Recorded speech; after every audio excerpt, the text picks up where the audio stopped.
인생의 걸림돌이 있다는 겁니다. 그것을 오늘 성경 본문에서는 가시라 이렇게 표현하고 있는데 치명적인 약점이 있는 사람들도 있습니다. 오늘 특별히 성경 본문에 나오는 사도 바울은 육체의 치명적인 약점이 있어서 그의 인생과 그의 사역에 큰 걸림돌이 됐습니다. 그런데 오늘 성경은 역설적으로 말하고 있습니다. 그 가시 때문에, 그 약점 때문에, 걸림돌 때문에 바울이 실패했는가? 그렇지 않았습니다. 오히려 역설적으로 그 가시가 변해서 은혜가 됐다고 했고 약점이 변해서 강점이 됐다고 말하고 있습니다. 오늘 저는 본 말씀을 통해서 사도 바울이 오히려 자기의 단점과 또 육체의 가치를 어떻게 극복했고 어떻게 하나님 앞에 영광 돌렸는지 그 비결에 대해서 말씀드리고 깨닫는 시간이 되고자 합니다. 우리가 어떤 약점을 가지고 살아갈 때에 또 단점이 있을 때에 인생의 걸림돌이 있을 때에 하나님 앞에 내가 벌 받은 것 아닌가? 왜 나는 되는 일이 없지? 내가 사업하려고 그러면 앞이 가로막혀 있고 가정생활도 순탄하지 않고 또 육체에 갑자기 질병도 찾아오고 여러 가지 많은 문제가 생길 때에 혹시 나는 하나님 앞에 벌 받는 것 아닌가? 그렇게 생각하시는 분들도 있습니다. 그렇지만은 적어도 믿는 자의 약점과 걸림돌은 하나님이 어떤 섭리의 역사가 있다라는 사실을 알아야 됩니다. 그래서 성경에 보면은 성경적인 고난에는 다양한 의미가 있는데 창세기에 보면은 믿음의 열정인 야곱에 대해서 말씀할 때에 야곱이 아버지와 형을 속이고 장자의 축복권을 받습니다. 그래서 형인 에서가 야곱을 죽이려고 하죠. 그래서 야반도주합니다. 어디로 가냐면은 자기 외갓댁으로 야반도주를 하죠. 그리고 그것이 그의 인생에서 20년 동안 타향살이가 시작이 됩니다. 여기서 보면 1차적으로 그 야곱이 받았던 그러한 고난은 징계적인 고난이라고 틀림없이 생각할 수가 있는데 또 엄밀히 따져보면은 그가 20년 동안 신앙이 성장하고 인격이 완성되고 형과 화해하기를 원하는 그런 마음이 생기는 거 보면은 연단의 고난이라고 생각을 합니다. 또 한 가지 결과적이지만은 우리는 하나님이 어떻게 우리 인생을 몰아가실지 모릅니다. 야곱도 몰랐는데 야곱에게 12아들이 생겼는데 그 12아들이 이스라엘의 12지파를 이루게 됩니다. 그리고 이스라엘 12지파를 말미암아 이스라엘 민족이 탄생하게 되죠. 그걸 보면은 하나님은 야곱에게 인생의 걸림돌을 주고 약점을 주고 고난을 줬는데 그 약점과 고난이 섭리적인 고난이온 것을 알 수 있습니다.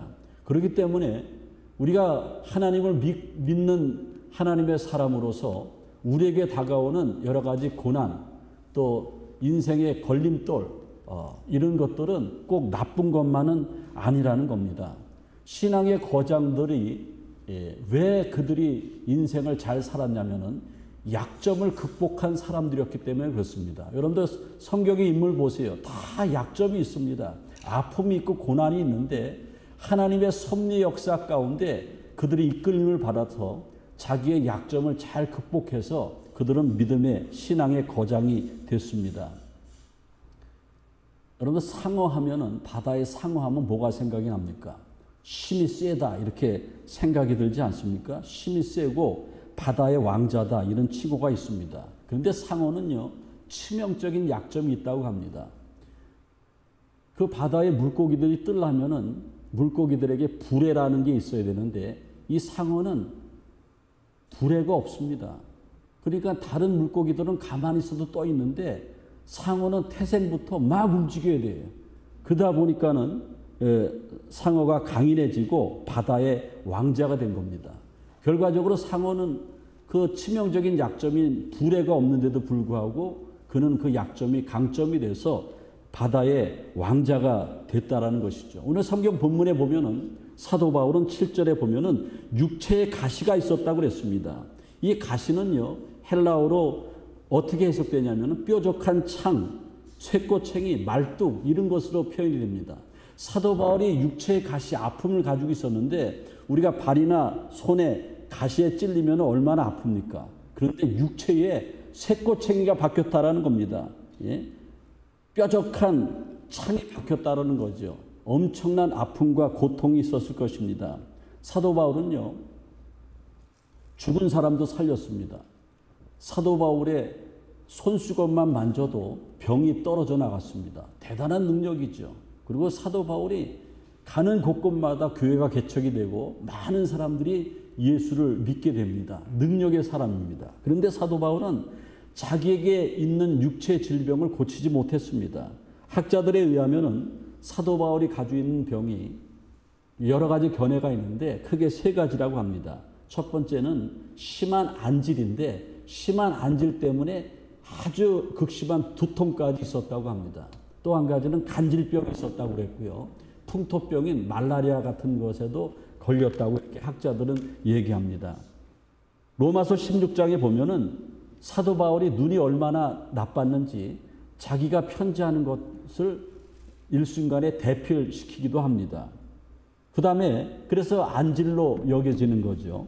갈라디아서 4장에 보면은 사도 바울이 너희를 시험하는 것이 내 육체에 있으되 초대교회 성도들이 바울에게 시험 든 것이 바울의 육체에 연약함이 있었기 때문에 시험에 든다라는 겁니다.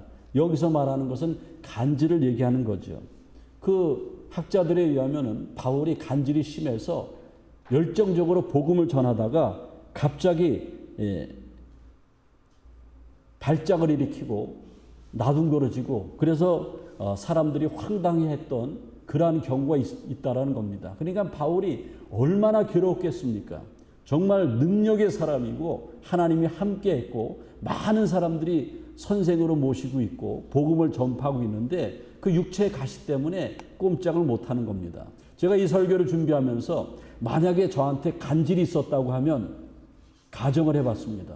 제가 지금 멀쩡하게 주일 선교에다가 간질이 있어가지고 막 쓰러져가지고 막 거품을 오고 막 그러고 있으면은 여러분들이 얼마나 황당하겠습니까? 그리고 간질에서 깨 일어나면은 저는 얼마나 무안하겠습니까? 그리고 성도분들은 저 목사님은 능력이 없어서 자기 병도 하나 제어도 못해. 그래서 목회가 참 순탄하지 않을 겁니다. 사도 바울이 그랬어요. 그래서 오늘 성경 본문에 보면은 하나님 앞에 3번을 작정하고 기도합니다. 여러분들 사도 바울이 3번을 작정하며 기도했다라는 것은 우리들이 작정하며 기도한 거와 질이 다릅니다. 사도 바울은 삼층천을 경험한 사람이고 그리고 영적으로 상당히 깊은 사람입니다. 도저히 자기의 육체의 가시 때문에 사역이 불가능해서 하나님 앞에 3번 작정하고 기도하는 거죠. 그래서 오늘 성경 8절에 보면은 이것을 내게서 떠나가게 하기 위하여 내가 3번 주께 간구하였으니 이렇게 말하고 있습니다. 사도 바울은 안질과 간질병과 풍토병에 시달려서 도저히 사역을 감당할 수가 없어서 하나님 앞에 3번이나 간구하면서 기도했습니다. 그런데 여러분들 사도 바울의 그러한 고난이 섭리적인 고난이었습니다. 하나님께서 그를 더 강하게 붙들어 주시기 위해서 육체의 가시를 주신 거라고 저는 생각을 합니다. 그리고 야곱도요 20년 동안 고난 받았는데 그 고난이 결코 우연이 아니고 하나님의 섭리적인 고난이었다고 합니다. 오늘 성경 본문에 3번이나 하나님 앞에 작정하면서 육체의 질고를 물리쳐달라고 기도했는데 하나님의 대답은 노였습니다. 여러분들 다 아시지만은 하나님이 기도를 응답하시는 방편이 3가지가 있죠. 하나는 yes, 하나는 no, 하나는 wait, 기다리라 이거지 않습니까? 사도 바울은 3번이나 기도했는데 하나님 앞에 거절당했습니다. 많은 사람들이 이걸 은혜로운 거절이라고 그러는데 오늘 성경 본문 9절에 보면은 내 은혜가 내게 족하도다. 이미 내가 너한테 많은 은혜를 줬기 때문에 너는 능히 그 육체의 아픔을 감당할 수 있을 것이다. 그러면서 사도 바울에게 있는 그대로 살라 이렇게 말했습니다. 그런데 9절에 또 말씀이 이어지고 이유가 설명이 안 되면 무척 섭섭했을 겁니다. 그런데 9절 말씀 보면은 이는 내 능력이 약한 데서 온전하여짐이라 그러면서 그리스도의 능력이 내게 머물게 하려 하심이라. 내가 너한테 약함을 준 것은 나의 능력이 너에게 영원토록 머물게 함이니라. 그래서 네가 약하더라도 하나님은 너를 쓰실 것이다. 이런 하나님의 메시지가 있었던 것입니다. 그래서 사도 바울은요, 그 고난 가운데 그것을 깨닫고 크게 기뻐했다고 그랬습니다. 그리고 오늘 10절 말씀에 이렇게 외칩니다. 그러므로 내가 그리스도를 위하여 약한 것들과 능력과 궁핍과 박해와 곤고를 기뻐하노니 이는 내가 약한 그때의 강함이라 그랬습니다. 사도 바울은 하나님께서 말씀하신 것을 깨달아서 오히려 약함이 자기에게 강함된다라는 것을 알아서 영적인 기쁨을 회복했습니다. 그의 걸림돌이 디딤돌이 되는 순간이었습니다. 사랑하는 성도 여러분, 여러분들에게 치명적인 약점이 있습니까? 그리고 인생의 걸림돌이 있습니까? 가족들에게 문제가 있습니까? 내 자식에게 문제가 있고 내 형제간에게 문제가 있고 부부지간에 문제가 있습니까? 나에게 육체의 질고가 있습니까? 내가 남에게 드러내지 못할 말 못할 사정이 있습니까? 그거 없는 사람 없다라는 거예요. 내 인생의 약점과 걸림돌이 이것이 정말 내 인생을 실패하게 만들고 나를 망하게 하는 것인가? 적어도 하나님을 믿는 우리들이 어떤 약점이 있거나 인생에 걸림돌이 있다고 해도 그것은 우리를 망하게 하는 것은 아니라는 겁니다. 우리의 약점이, 내 인생의 약점이 걸림돌인가 디딤돌인가 한번 생각해 보시길 바랍니다. 여러분들, 우리 인생에 걸림돌이 있는데 고난과 내 인생에 정말 남에게 말 못할 그러한 약점이 다 있을 줄 압니다. 그런데 어떻게 내가 믿음으로 대처해내에 따라서 그 약점과 고난이 걸림돌이 될 수도 있고 그것을 딛고 넘어갈 수 있는 디딤돌도 될 수 있다는 겁니다. 어느 누구에게나 여기서 설교하는 저에게도 정말 치명적인 약점이 있고 아픔이 있고 고난이 있고 말 못할 사정이 있습니다. 저도 있는데 여러분들 없겠습니까? 이번에 대신방 하면서 이렇게 같이 예배드려 보니까는 우리 성도 여러분들에게도 다 약점이 있고 아파하는 것이 있고 기도하는 것이 있더라고요. 그래서 찬송가 369장에 보면은 죄짐 맡은 우리 구주라는 찬송인데 그 찬송가 가사를 작사한 우리 신앙의 선배는 육체의 많은 가시와 자기의 약점과 정말 힘든 고난이 있었습니다. 그래서 그 찬송가에 뭐라고 표현하냐면은 시험 걱정 모든 괴로움 없는 사람 누군가. 이야, 정말 기가 막힌 찬송가 가사입니다. 시험 걱정 모든 괴로움 없는 사람 누군가. 부질없이 낙심 말고 기도드려 아뢰세. 그래서 3절에 보니까는 근심 걱정 무거운 짐 아니 진 자 누군가. 피난처는 우리 예수 주께 기도드리세요. 맞습니다, 여러분들. 사도 바울은 너무나 육체의 가시 때문에 자기의 그 고난 때문에 힘들어서 3번이나 기도했는데 하나님은 노하십니다. 그리고 하나님이 뭐라고 말씀하십니까?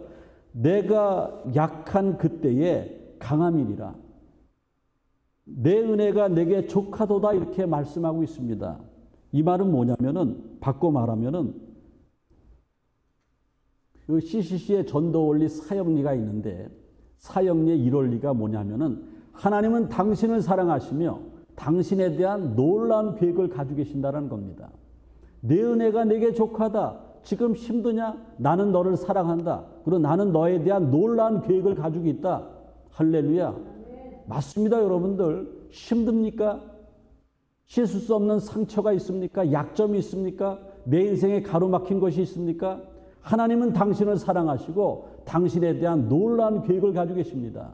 우리는 우둔해서 우리 앞의 계획을 모릅니다. 하나님의 계획을 모릅니다. 하나님은 우리 앞을 이미 아시고 섭리하셔서 우리를 몰아가고 계시는 중입니다. 바울은 그것을 알았어요.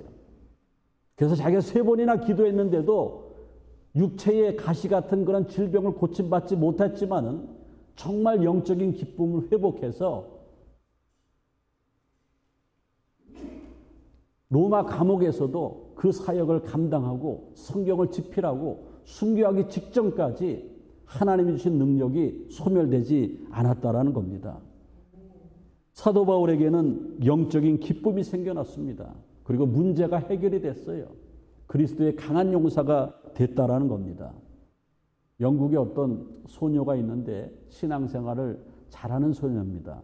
아주 기독교 집안의 소녀입니다. 그런데 이 소녀에게는 심각한 약점이 있습니다. 고민이 있어요. 영국 사람의 눈은 대부분 새파란데 이 소녀의 눈은 동양 사람의 눈 브라운 색깔을 가지고 있었어요. 학교에 가도 놀림을 받아요. 그래서 하나님 앞에 기도했습니다. 신앙이 좋기 때문에 마태복음 7장 7절의 말씀을 붙잡고 구하라 그러면 너에게 주실 것이요 찾으라 그러면 찾을 것이요 문을 두드리라 그러면 열릴 것이니라.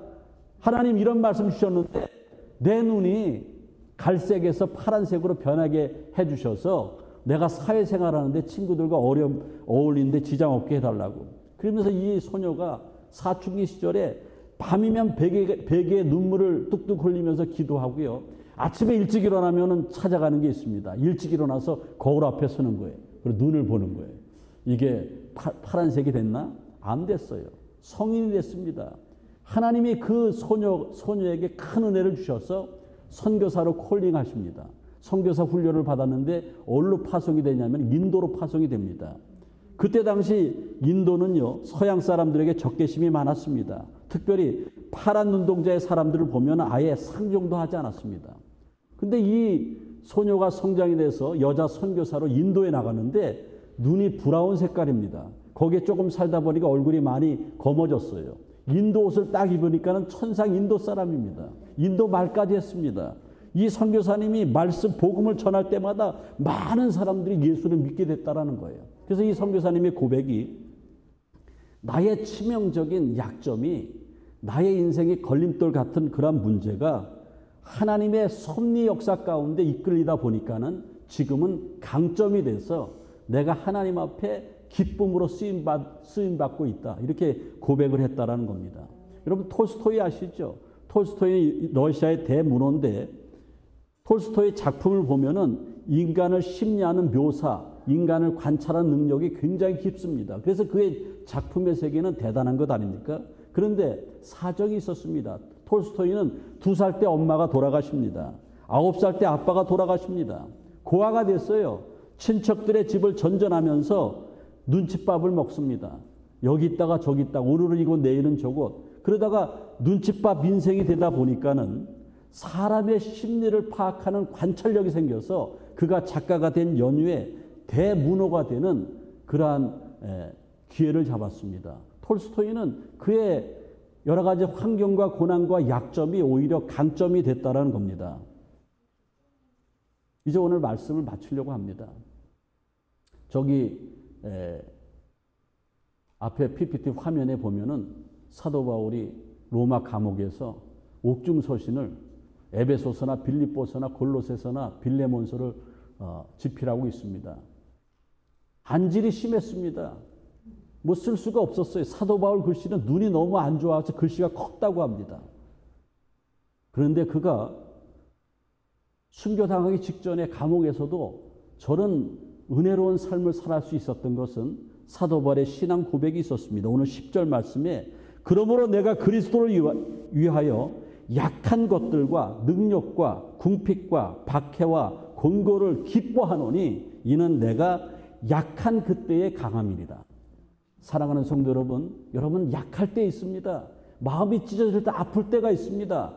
그때 주님께로 나오시길 바랍니다. 아까 365장 찬송 부르지 않았습니까? 피난처는 우리 예수 주께 기도드리세. 친정어머니가 피난처입니까? 여러분의 친구가 피난처입니까? 휴양지가 피난처입니까? 우리의 영원한 피난처는 오직 하나입니다. 한 분입니다. One way Jesus Christ죠. 예수님뿐이 없습니다. 믿는 우리 중에도 잘난 척하는 교만한 사람도 문제지만은 여러분들 이렇게 교회 생활하다 보면 굉장히 헌신도 안 하면서 잘난 척하는 그런 교만한 사람이 있어요. 근데 그 사람들보다 더 문제가 있는데 약점이나 고난을 걸림돌로 생각하고 그냥 시작도 안 해보면서 좌절하는 사람들이 더 불쌍한 사람입니다. 바울은 그런 사람들을 위해서 오늘 고린도 후서를 기록한 겁니다. 육체의 가시가 걸림돌인 줄 알았는데 피난처인 구주 예수께 나가니까는 그것이 디딤돌이 됐다라는 겁니다. 어쩌면 지금 코로나 이 사태는 또 델타 변이 바이러스로 다시 한번 우리가 마스크를 쓰고 있는 이 시점, 2년 동안 전 세계가 발이 묶여 있지 않습니까? 가시 같은 아픔이고 고통입니다. 하지만 우리 믿는 우리들은 그냥 가시 같은 아픔이 고통으로 끝나서는 안 됩니다. 하나님이 우리에게 어떤 뜻을 말씀하시고 있고 어떤 섭리가 있다라는 겁니다. 그래서 우리는 바울처럼 우리의 약점도 우리 인생의 걸림돌도 있다 할지라도 피난처인 예수님께 모든 것 구하고 아뢰일 때에 우리 주님께서는 새롭게 힘을 주셔서 우리가 기쁨을 회복하고 항상 승리하는 삶을 살 수 있도록 우리를 인도하신다는 겁니다. 그러한 모든 은혜가 저와 여러분들에게 크게 임하시기를 주님의 이름으로 축원을 드립니다.